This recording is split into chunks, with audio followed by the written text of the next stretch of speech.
RCO Badruddin और आप देख रहे हैं कंप्यूटर और बीजेटेक। इसी वीडियो में आपको बताऊंगा कि Bloom taxonomy of educational objectives. तो लेट्स बिगिन।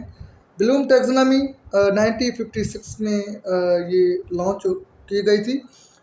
इसका जो फाउंडर है बेंजामिन ब्लूम। इसका पर्पज़ है to promote higher forms of thinking in education such as analysing and evaluating concept, process, procedure and principle rather than just remembering fact।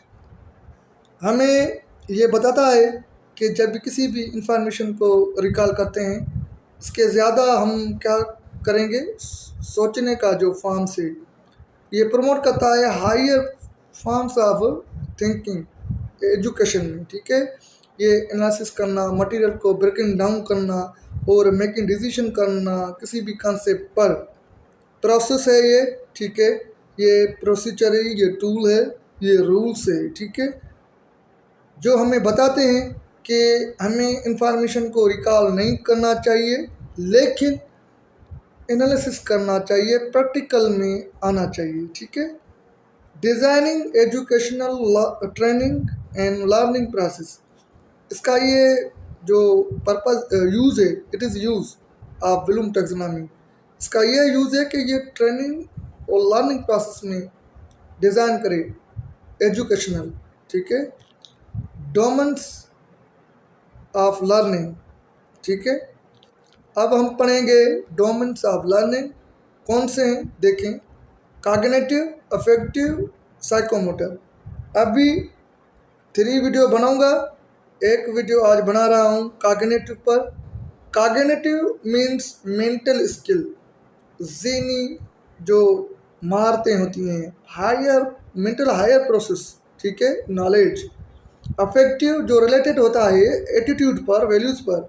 Growth in feelings, emotional areas, ये feelings attitude पर based होता है। Affective refer to attitudes, emotions area. Okay. Psychomotor, psychomotor क्या है, ये physical skill होती है, ये फिज़िकल फंक्शन होते हैं। ठीक है, जैसे हाथों का इस्तेमाल, जैसे लीग्स का इस्तेमाल, जैसे ठीक है बॉडी का इस्तेमाल, ये साइकोमोटर में आता है। कॉग्निटिव, अब देखते हैं कॉग्निटिव क्या है। Cognitive knowledge and development of intellectual skill, recall of fact, concept that serve in the development of intellectual abilities and skill.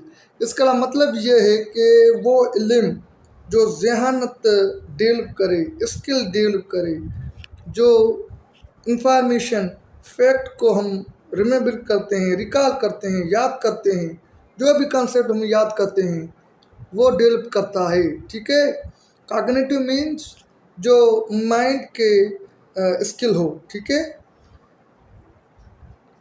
आगे चलिए।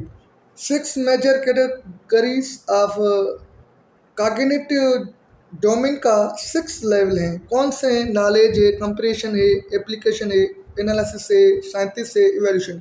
अब ये क्या है, इसके बारे में हम पढ़ेंगे डिटेल से। ठीक है, नॉलेज क्या है, किसी भी इंफॉर्मेशन को याद करते हैं, ठीक है, रिकॉल करते हैं, और कंप्रेशन इसको समझते हैं। हम नॉलेज तो याद कर गए, अब समझेंगे। और एप्लीकेशन यानी उसी ही मटेरियल को जो हमने मटेरियल पढ़ा, समझा और किसी भी सिचुएशन में हम इस्तेमाल करेंगे। एनालिसिस क्या है, ये एनालिसिस इसका मतलब ये है कि breaking down material into the parts, into the component. किसी भी आप इंफॉर्मेशन को किसी भी कंपोनेंट, किसी भी यूनिट में ब्रेकिंग डाउन करते हैं, तोड़ते हैं। ठीक है, अब आपने समझ भी याद भी किया, किसी भी कॉन्सेप्ट को समझा, यूज़ किया और मटेरियलों को ब्रेकिंग डाउन किया। अब क्या करेंगे, साइंटिस्ट उस मटेरियल को कंबाइन करेंगे एज अ होल। ठीक है, इवैल्यूएशन, अब आपने एज अ होल भी कर दिया मटेरियल को, क्या करेंगे, मेकिंग डिसीजन करेंगे। तो जो मटेरियल आपने पढ़ा, याद किया, समझा, इस्तेमाल किया और इस जो कंपोनेंट को जोड़ा आपने, और फैसला करेंगे कि आपने वो कॉन्सेप्ट समझा, या नहीं समझा है।